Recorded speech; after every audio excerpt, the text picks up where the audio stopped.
अस्सलाम वालेकुम, कैसे हैं आप लोग। अच्छा, लास्ट टाइम हम लॉन्ग केस कर रहे थे लुकीमिया का, तो उसी को मतलब पूरा मैंने आपको करा दिया था कि किस तरह से आपने अप्रोच करनी है लुकीमिया के पेशेंट की। अब सिर्फ हम ना थोड़ा थोड़ा सा ना इन लुकीमियाज़ के बारे में पढ़ लेते हैं। तो सबसे पहले एक्यूट माइलॉइड लुकीमिया है।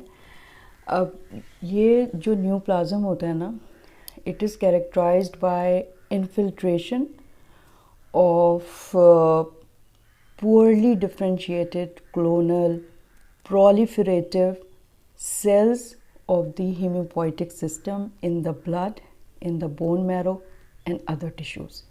ठीक है, तो ये मतलब इस तरह का न्यूप्लाज्म है। क्लोनल एक्सपेंशन हो रही है इसमें हेमोपोइटिक सिस्टम की। अब ये जो है स्पेक्ट्रम ऑफ मैलिग्नेंसीज बनाता है, इवॉल्व होता है। अच्छा, और अगर अनट्रीटेड रहे तो यूनिफॉर्मली फेटल होता है और इसका लॉन्ग टर्म सर्वाइवल बहुत इनफ्रीक्वेंट है। 27% लोग बस 5 इयर्स तक सर्वाइव कर सकते हैं। ठीक है, और मोस्ट कॉमन लुकीमिया है ओल्डर एज ग्रुप में, यानी कि मीडियन एज जो होती है ना वो 67 इयर्स होती है। और अगर अब फिर हम इटियोलॉजी देख लेते हैं इसकी, तो ज़्यादातर जो एक्यूट माइलॉइड लुकीमिया है ना, वो उसकी कोई कॉज नोन नहीं होती है, इडियोपैथिक होते हैं ज़्यादातर केसेस। फिर दूसरा है कि जेनेटिक उसमें कॉजेज़ हो सकते हैं, फिर मतलब जेनेटिक प्रीडिस्पोजिशन, फिर उसके बाद रेडिएशन का एक्सपोजर, फिर उसके बाद केमिकल और ऑक्यूपेशनल एक्सपोजर हो सकता है। फिर उसके बाद कुछ ड्रग्स हैं ऐसी जो इवॉल्व कर जाती हैं फिर एक्यूट माइलॉइड लुकीमिया में। तो ये इस्टेब्लिश कॉजेज़ हैं, लेकिन ये बहुत कम मिलती हैं। ज़्यादातर जो है ना आपको इडियोपैथिक ही मिल रहा होता है। अच्छा, फिर जो जीनोमिक्स सीक्वेंसिंग स्टडीज़ है ना, जैसे एक है द कैंसर जीनोम एटलस, वो ये बताता है हमें कि जो ये एक्यूट माइलॉइड लुकीमिया है ना, वो नॉर्मल जो लोग होते हैं 2 to 5% जो नॉर्मल पॉपुलेशन है मोर देन 70 इयर्स की, तो उनमें ना एक तरह की प्री मैलिग्नेंट म्यूटेशंस हो रही होती हैं जो एक्यूमुलेट करते करते विद एडवांसिंग एज जो है वो मैलिग्नेंसी उसमें से इवॉल्व हो जाती है। उसको कहते हैं clonal hematopoiesis of indeterminate potential, यानी CHIP, clonal hematopoiesis of indeterminate potential उसमें होता है। यानी कि जो एडल्ट पॉपुलेशन है ना 5 to 6%, उनमें प्री मैलिग्नेंट सेल्स डेवलप होने लगते हैं एज के साथ साथ, और फिर वो किसी वक्त मैलिग्नेंट हो सकते हैं। ठीक है, उसको चिप कहते हैं। जैसे माइलोमा में होता है ना MGUS, उसी तरह से ये चीज़ है। ठीक है, अच्छा, अब इनमें जो है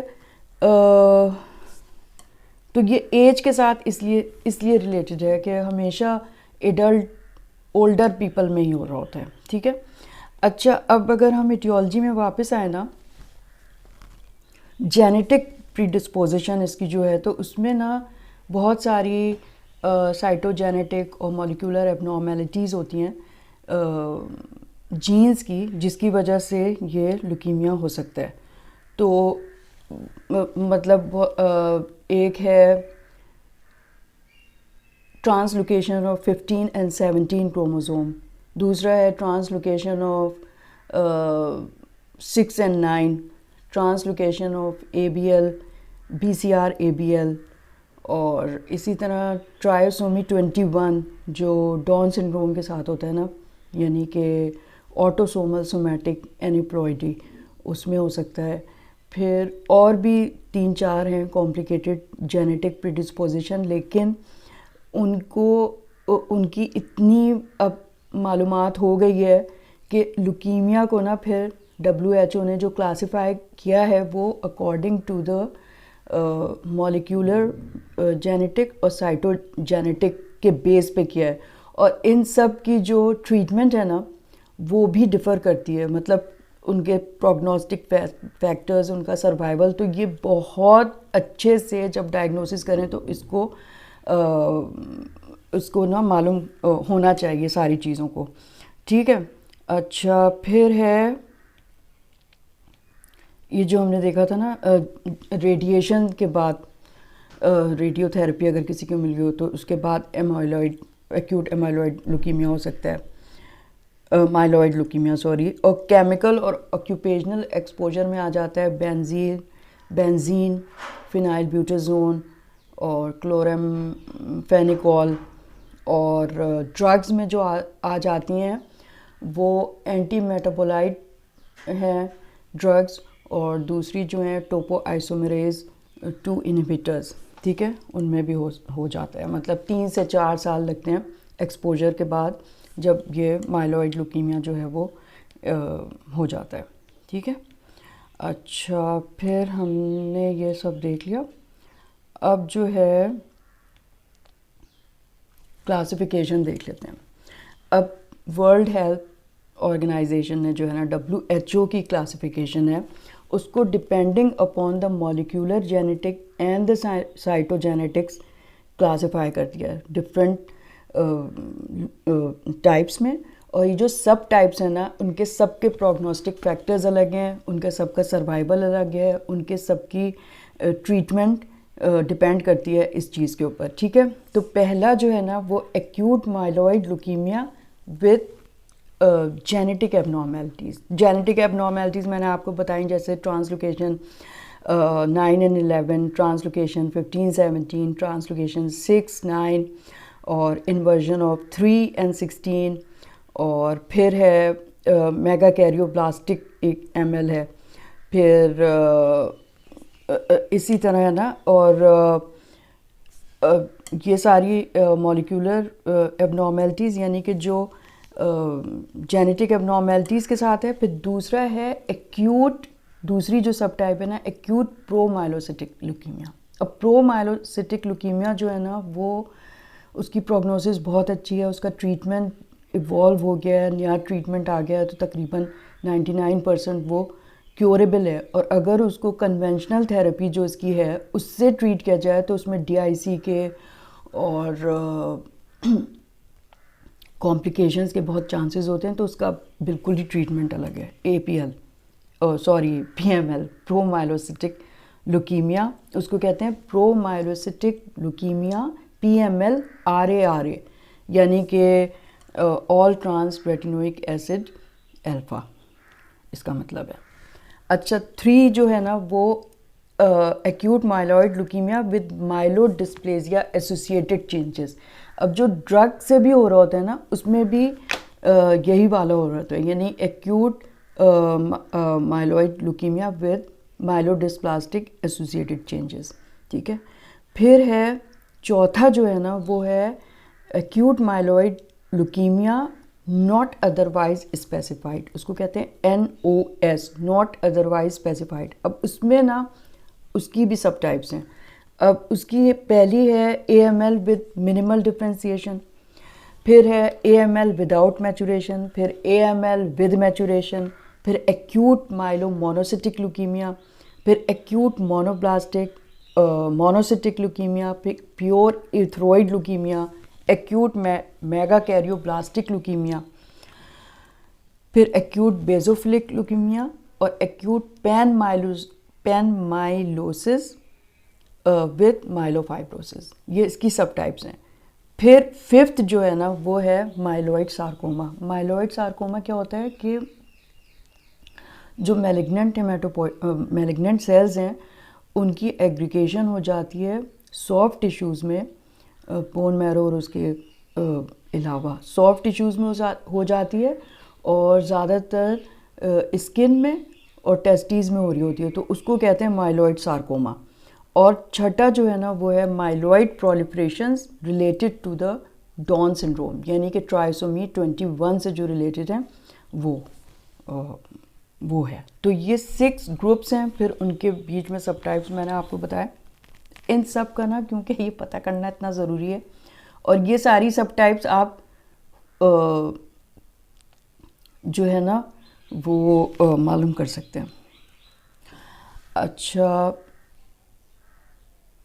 अच्छा, एक्यूट माइलॉइड ल्यूकीमिया के लिए डायग्नोस्टिक है कि मोर देन 20% ब्लास्ट सेल्स या तो बोन मैरो में हो या ब्लड में हो, ठीक है। तो फिर होती है एक्यूट माइलॉइड ल्यूकीमिया की डायग्नोसिस। सिवाय एक है जिसमें कुछ जेनेटिक एबनॉर्मेलिटीज़ वाले हैं, उनमें नहीं ज़रूरत होती स्पेसिफिक, बाकी सब में होती है। अच्छा, फिर उसके बाद हम देखते हैं क्या चीज़ है।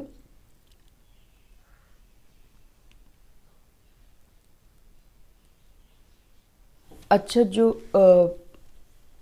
मतलब जो क्लासिफिकेशन है, जैसे मैंने आपको बताया WHO की, तो वो तो मॉलिक्यूलर एबनॉर्मेलिटीज़ जो है ना, जो फ्यूजन जीन्स बाज बन जाती हैं जेनेटिक म्यूटेशन की वजह से, उसकी वजह से होती है। तो एक तो एग्जांपल उसकी वही है ट्रांसलोकेशन ऑफ क्रोमोसोम 15 एंड 17। उसमें क्या होता है कि एक जीन है प्रोमाइलोसिटिक ल्यूकीमिया जीन, जो क्रोमोसोम 17 में है, उसकी ट्रांसलोकेशन हो जाती है all trans retinoic acid alpha, RARA, मतलब retinoic acid receptor alpha, retinoic acid receptor alpha जो क्रोमोसोम 15 में है। तो इनके फ्यूजन से जो है ना वो बन जाता है PML रेटिनोइक एसिड RARA बन जाता है, ठीक है।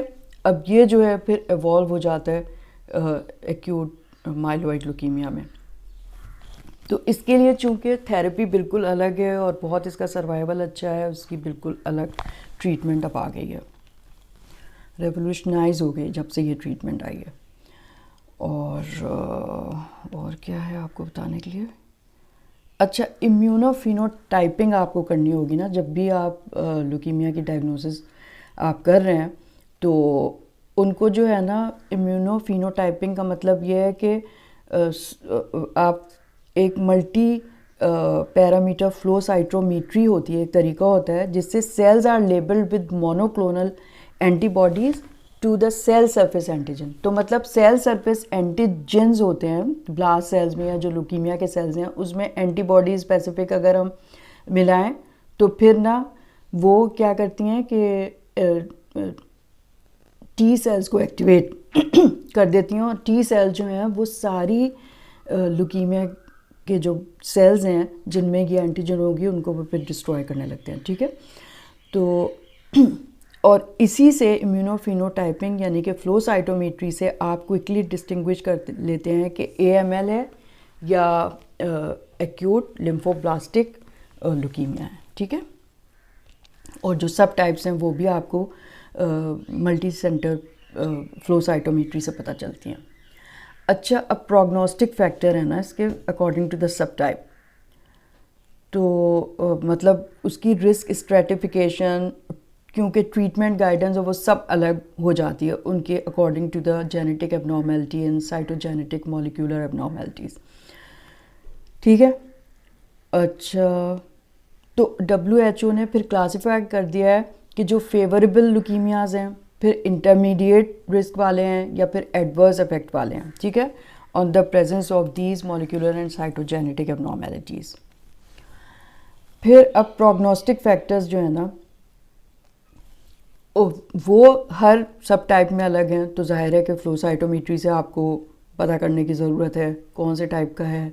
फिर जो है वो इम्यूनोफिनोटाइपिंग जो है उससे पता करें। क्रोमोसोमल और मॉलिक्यूलर इन्वेस्टिगेशन जो होती है ना, जो WHO ने कहा है कि जो प्रोग्नोसिस जिनकी बहुत अच्छी है वो हैं patients with 15-17 have very good prognosis, यानी 85% क्योर हो जाते हैं ये लोग, जिनको रेटिनोइक एसिड रिसेप्टर अल्फ़ा और PML की फ्यूजन होती है ना, वो पेशेंट उनकी प्रोग्नोसिस, उसका ट्रीटमेंट क्योंकि अलग एक निकल आया है स्पेसिफिक, तो उससे 85% वो क्योर हो जाते हैं। और पेशेंट्स विद 8 मतलब ट्रांसलोकेशन 8 and 15 और इन्वर्जन 16 वो भी जो है ना उनकी भी अच्छी प्रोग्नोसिस है, 55% क्योर हो जाते हैं। और पेशेंट्स जिनको कोई साइटोजेनेटिक एबनॉर्मेलिटी नहीं है तो उसमें इंटरमीडिएट आउटकम होती है, यानी कि 40%। ठीक है। और जिन पेशेंट्स में TP53 म्यूटेशन होती है या कॉम्प्लेक्स कैरियोटाइप्स होते हैं, ट्रांसलोकेशन 6/9 होती है या इन्वर्जन 3 और 7 होते हैं, उनकी बहुत पुअर प्रोग्नोसिस है। तो जो AML की मैनेजमेंट गाइडलाइंस है ना, they are made by NCCN, उसका वो है abbreviation of national comprehensive cancer network. ठीक है। तो based on cytogenetic and molecular abnormalities, prognosis सबके अलग हैं, ट्रीटमेंट सबकी अलग है। ठीक है। अच्छा, अब जब आपने डायग्नोज कर लिया, क्योंकि मैंने क्लिनिकल फीचर्स वगैरह सब जब मैंने लॉन्ग केस कराया था ना वो करा दिए थे। ठीक है। तो हम प्री ट्रीटमेंट एवेलुएशन में फिर आप क्या करेंगे, क्योंकि अगर स्पेसिफिक टाइप आपने जब डायग्नोसिस की तो स्पेसिफिक टाइप ऑफ ल्यूकीमिया हर हाल में आपको पता करना है पहले। ठीक है। फिर सब टाइप आपने मालूम कर ली, उसके बाद फंक्शनल एवेलुएशन पेशेंट की फ़िटनेस के लिए होना चाहिए। तो उसकी कार्डियोवैस्कुलर स्टेटस, उसका पल्मोनरी स्टेटस, उसका हिपैटिक प्रोफाइल, उसका रीनल स्टेटस, ये सारा कुछ आपने पता कर लिया। ये प्री ट्रीटमेंट एवेलुएशन हो गई। फिर ना सपोर्टिव ट्रीटमेंट है। अब ज़ाहिरी बात है कि जो आपने डायग्नोज किया तो उस वक्त तो ज़ाहिर है जब पेशेंट प्रेजेंट कर रहा है तो उसको थ्रोम्बोसाइटोपिनिया भी होगा, एनीमिया भी होगा, तो ज़ाहिर है कि रिप्लेसमेंट आपको करनी होगी, जो भी ज़रूरत है ब्लड कॉम्पोनेंट की वो। फिर और अगर प्लेटलेट इतने कम नहीं भी हैं तो भी न्यूट्रोपीनिया की वजह से, इन्फेक्शन की वजह से और प्लेटलेट का जो है फंक्शन सही नहीं होता है, तो अगर मॉडरेट डिक्रीज़ भी है तब भी प्लेटलेट ट्रांसफ्यूजन देने चाहिए। ठीक है। अच्छा, 50% of the patient of AML जो होते हैं ना उनको हाइपर यूरेसीमिया होता है।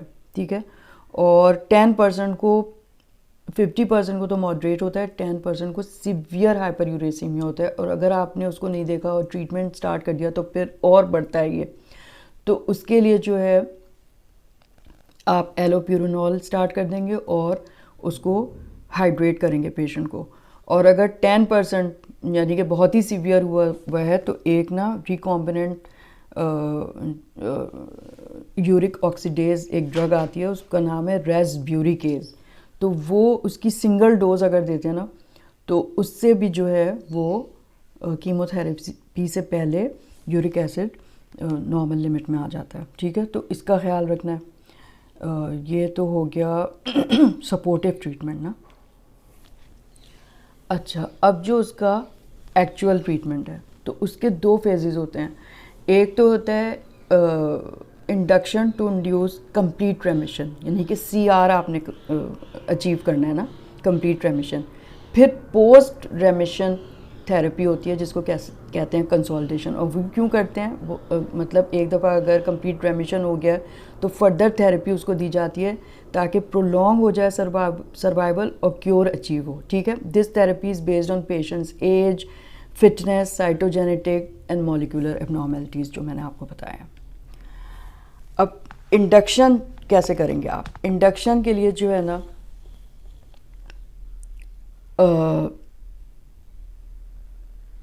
मतलब जिनको एक्यूट प्रोमाइलोसिटिक लुकीमिया है ना उनको छोड़ के बाकी जो लुकीमिया है उनमें आप जो ट्रीटमेंट करते हैं ना कन्वेंशनल, वो उसमें आप देखते हैं कि पेशेंट की एज 60 से अगर कम है तो इंटेंसिव कीमोथेरेपी दी जाती है, और 60 से ज़्यादा है तो फिर आप ज़रा लो डोज कीमोथेरेपी देते हैं। तो 60 से कम एज है तो आप देखेंगे कॉम्बिनेशन कीमोथेरेपी करते हैं, उसमें आप सिटाराबीन देते हैं और एंथ्रासाइक्लिन देते हैं। एंथ्रासाइक्लिन जो है वो उसमें आप डोनोर्यूबिसिन या ईडरयूबिसिन देते हैं। तो सिटाराबीन जो है ना वो एक एंटी मेटाबोलाइट है और it becomes phosphorylated intracellularly to active triphosphate and this interferes with the DNA synthesis. ठीक है। और दूसरा जो है जो एंथ्रासाइक्लिन है यानी कि ईडरयूबिसिन और डोनोर्यूबिसिन वो DNA इंटरकेलेटर्स हैं and they act by inhibiting topoisomerase 2 and they cause DNA breaks. तो इस तरह से करते हैं। तो कॉम्बिनेशन आपको देना है। तो सिटाराबीन जो है ना उसको 100 to 200 milligram per metre square continuous intravenous infusion दिया जाता है फॉर 7 डेज़। और एंथ्रासाइक्लिन जो है अगर डोनोरुबिसिन दे रहे हैं तो 60 to 90 milligram per metre square दी जाती है, या इडारिबिसिन जो है वो 12 milligram per metre square intravenously दोनों। और जो एंथ्रास वो बताया मैंने सिटाराबिन वो 7 डेज़ देंगे, और जो ये है एंथ्रासाइक्लिन उसके साथ जब आप मिलाएंगे ना तो first second and third day आप देंगे, यानी 7 डेज़ तक वो देना है और फर्स्ट सेकेंड और थर्ड डे पे आपने एंथ्रासाइक्लिन देनी है। तो इसको कहते हैं 7 and 3 रेजिमेन, ठीक है। और दूसरे एजेंट आप मिला सकते हैं इसमें जेमटूजुमैब, ओजुगामाइसिन, ये मेरे ख्याल में एंटी CD22 है। और क्या करेंगे जब 60 मिलीग्राम आपने डोनोरुबिसिन दी है तो उसके साथ आप मिला सकते हैं 90 के बजाय। और अगर पेशेंट को रेमिशन नहीं हुआ, आपने ये सारा कर लिया, 7-3 रेजिमेन कर लिया, आपने ये भी दे दिया, तो फिर जो है ना दोबारा आप इंडक्शन रिपीट करते हैं कि उसको CR हो जाए सेम कीमोथेरेपी से, ठीक है। अच्छा, जो ओल्डर पेशेंट है जो 60 ईयर से ज़्यादा के हैं उनकी जो है ना आउटकम पुअर है इस वाली थेरेपी से, तो MDS स्पेशली जिनको होता है, ठीक है। और ये जो है फिर इनको सपोर्टिव थेरेपी दी जाती है। अगर फिट हैं ये पेशेंट मोर देन 60 ईयर्स वाले तो 7 and 3 रेजिमेन जो है ना लो डोज में देते हैं आप फिर, ठीक है।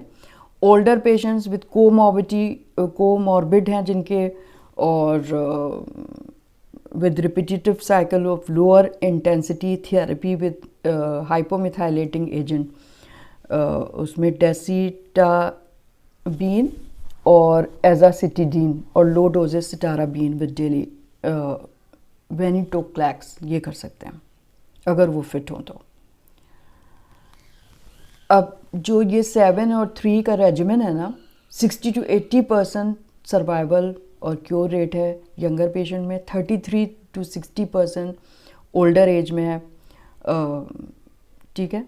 और जो अचीव नहीं करते कंप्लीट रेमिशन उनको फिर ड्रग रेजिस्टेंट ल्यूकीमिया ही होता है, ठीक है। और पोस्ट रेमिशन थेरेपी में फिर आप क्या करेंगे, यही थेरेपी दी जाती है लेकिन हाई डोज में। तो हाई डोज में सिटाराबीन फॉर 2 और 4 cycle is the standard therapy. और हाई क्या है, पहले तो हमने 100-200 मिलीग्राम दिया था, अब 1 to 1.5 gram per metre square every 12 hours on day 1, 3 and 5।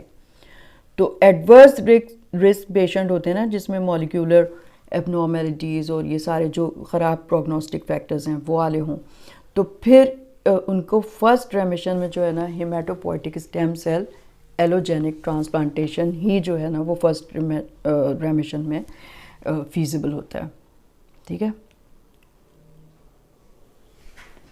अच्छा, अब ये देखा गया है कि ना अगर रिलैप्स हो जाएगी, आपने कंसोलिडेशन भी कर दी, वो सब कुछ कर दिया, CR भी अचीव कर लिया और फिर री एमरजेंस हो गई, जेनेटिक एबनॉर्मेलिटीज़ आ गई उसमें, तो allogenic haematopoietic stem cell transplantation जो है ना it is the best relapse prevention strategy है ये करंटली जो अवेलेबल है। तो अब क्या करते हैं कि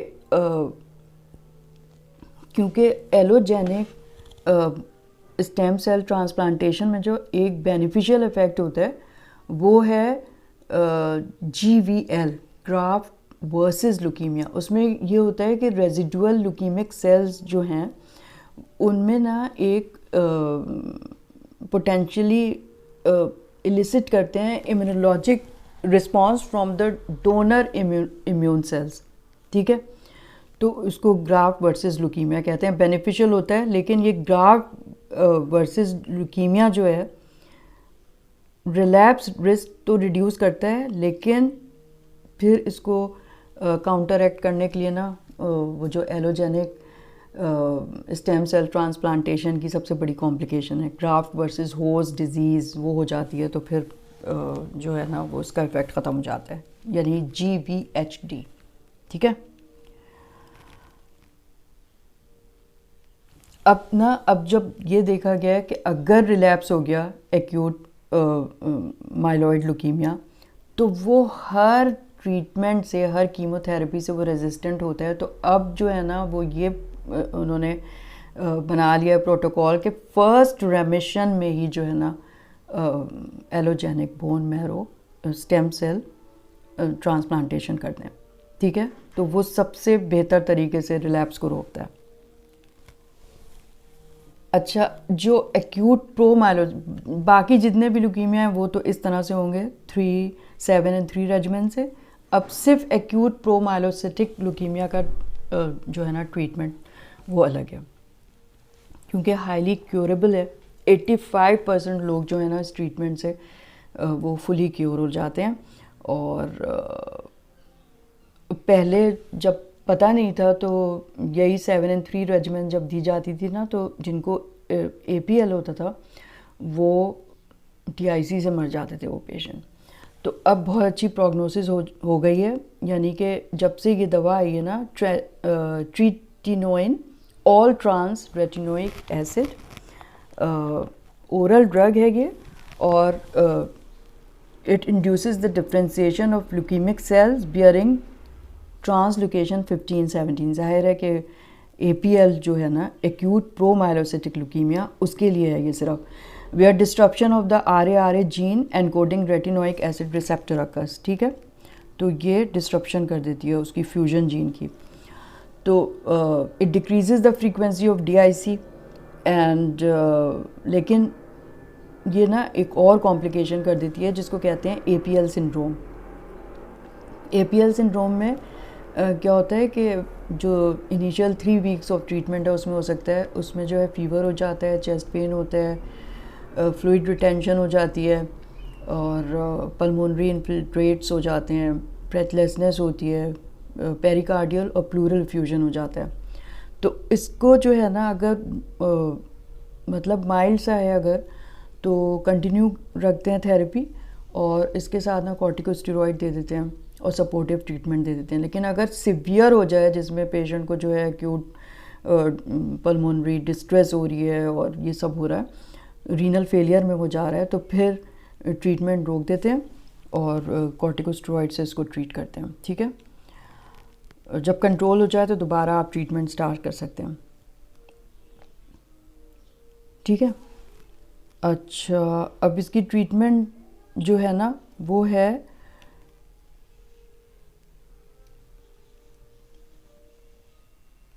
यही जो मैंने बताया ना आपको,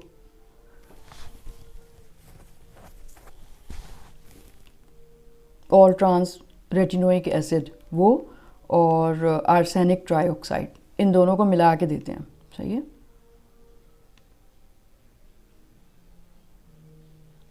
तो in adults with low risk APL, low leucocyte count at presentation, ATRA all trans retinoic acid आप देते हैं 45 milligram per metre square per day, plus ATO यानी कि arsenic trioxide 0.5 milligram per kilogram per day. ठीक है, और जो है फिर इससे 100% कंप्लीट रेमिशन भी हो जाता है और क्योर भी हो जाता है, लॉन्ग टर्म सर्वाइवल इससे।